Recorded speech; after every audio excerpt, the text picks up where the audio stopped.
Edition, a user's manual by Arnold Kunst, August 15th. We must be lovers, and at once the impossible becomes possible.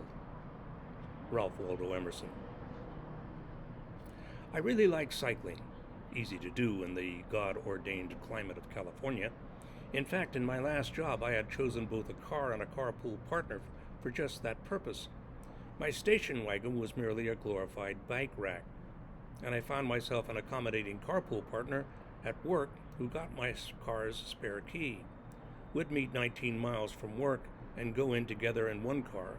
On days I'd cycle, either I would take the bike out when we got to work if we went in my car, or I would leave the bike at work the previous day if we went in his car.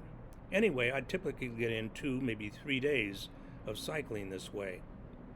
One day at lunch in November of 2001, another co-worker heard of my interest in cycling, and she asked casually if I had ever considered doing the AIDS ride, raised $2,500 for the privilege of cycling from SF to LA, 585 zigzag miles over 7 days in early June. I was immediately intrigued and started questioning her about it. Well, the more we talked about it, the more excited I became. Raising all that money, $2,500 back then, the physical challenge, meeting interesting can-do people. She even said the food was to die for.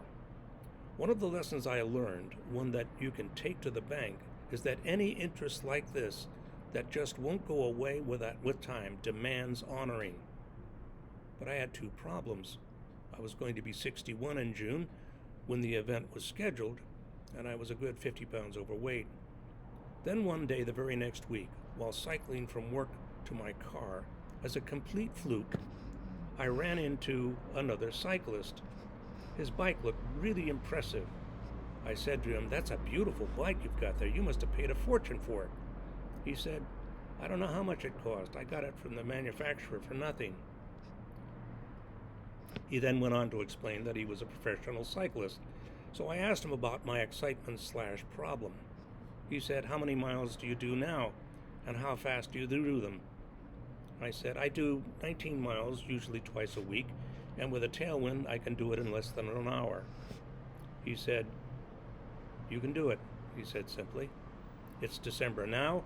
You've got a good 6 months to train, and with the weather improving and the days getting longer, you could grow your weekly mile count to over 150 in the weeks just before." "How will I know I'm ready?" I asked. "When you can do 65 miles in a day, then get up the next day and do another 65 miles, then get up the next day, you're ready. If you can't get up that next day, you're not ready." The whole conversation lasted maybe 8 minutes. Then we parted company, and I never saw him again.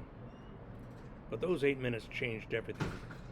I learned that besides raising $2,500, all I had to do was make the pedals go around lots and lots of times. There's one downside to this.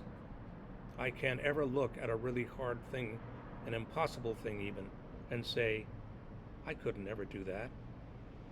Impossible became possible. Arnold Kunst.